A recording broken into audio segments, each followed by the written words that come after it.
Informé donc par ce réseau de l'arrivée en Côte d'Ivoire d'un trafiquant de drogue en provenance du Brésil sur un vol commercial, la police des stupéfiants et des drogues a mis en place une stratégie qui a permis de mettre la main sur le sieur Festus, trafiquant de drogue de nationalité nigériane. Sur lui, dans ses bagages, il n'y avait rien, mais on sentait qu'il y avait quelque chose. Donc on lui a donné à manger, il a commencé à déféquer et les boules ont commencé à sortir. Et nous avons à ce jour recueilli 47 boules de cocaïne qu'il a déféquées. C'est grâce à une collaboration avec la subdivision des stupéfiants et des drogues de la douane que cette interpellation, la première du genre depuis l'ouverture de la MACA, a été possible. La police des stupéfiants et des drogues manquant cruellement de matériel, il est impossible de dire avec exactitude le poids de la drogue saisie, sa valeur marchande et de faire les analyses appropriées. C'est par les tests que nous pouvons confirmer ce que nous avions effectué avec les caractéristiques physico-chimiques de cette drogue-là.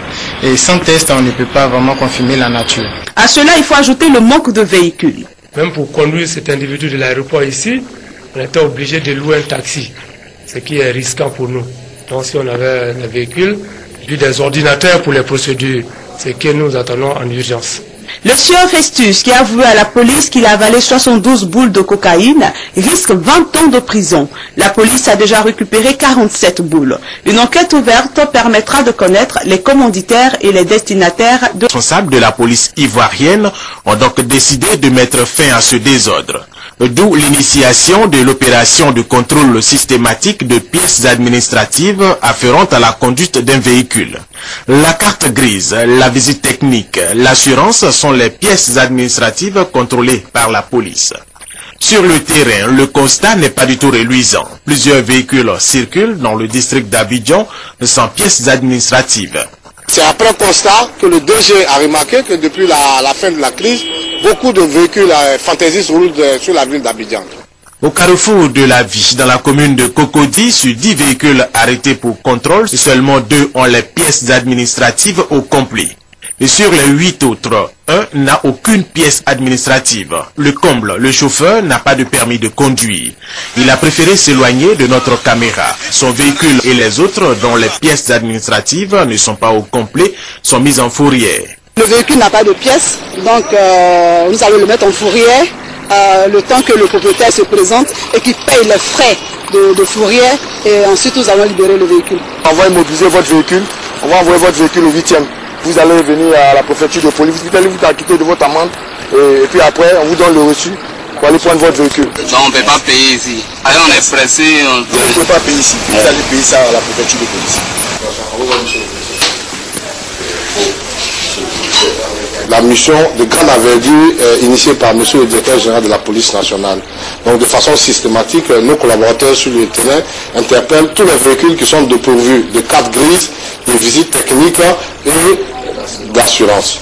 Dans le cadre de cette mission, au niveau du carrefour de la ville, nous avons interpellé 3 véhicules et nous avons pu conduire 2 véhicules à votre base. Donc nous venons vous les confier, de sorte que les différents usagers ici se présentent à vous, vous les orientez vers le bureau central des amendes. Un récépissé est remis au conducteur pour le retrait des pièces administratives de leur véhicule au bureau central des amendes à la préfecture de police. Et il faudra payer au moins 22 500 francs CFA. De retour sur le terrain, cette fois, c'est un véhicule banalisé qui n'a pas échappé aux policiers. Vous avez vu ce véhicule, qui est un véhicule de l'État, mais qui roule avec une plaque banalisée. Après vérification, il appartient au ministère de l'économie et des finances. Les vraies plaques d'immatriculation sont dans le coffre arrière. Le véhicule sera donc mis en fourrière selon les policiers pour vérification avec les responsables du ministère de l'économie et des finances pour être sûr qu'il n'a pas été volé. On va prendre ces références. Comme il y a une liste des véhicules d'État qui sont recherchés, on va vérifier pour voir si le véhicule n'est pas recherché. Dans le cas où il est recherché, comme nous avons les références du monsieur, on saura qui conduit tel véhicule qui est recherché. Pour l'usage des véhicules avec les plaques d'immatriculation étrangères, il faut une vignette touristique en cas de transit. Pour les véhicules achetés, il faut une quittance de dédouanement, une assurance, une vignette ou le reçu en attendant la régularisation complète des pièces administratives. Pour une journée passée avec la police pour cette opération, plus de 300 véhicules ont été mis en fourrière. Plusieurs rusés ont même été épinglés. Lorsqu'on l'a arrêté, il nous a fait croire que les pièces lui ont été retirées sur la route d'Ayamé par des agents qui lui ont donné un papillon de contravention de 3e classe. J'ai voulu pousser un peu mon contrôle. Je me suis rendu compte que le contrevenant avait caché ses pièces sous son siège. Et qu'est-ce qu'il se reproche? Sa visite est périmée depuis le 29 juillet 2011. Il roule avec un ancien permis, les permis à 3 volets, qui ne sont même plus valables. Il faut absolument le nouveau permis. Voilà pourquoi ce véhicule a été arrêté et nous allons le mettre en fourrière. Pour les missions de régulation et d'observation confiées aux policiers sont en train d'aller au-delà, ce qui signifie que les choses rentrent dans l'ordre.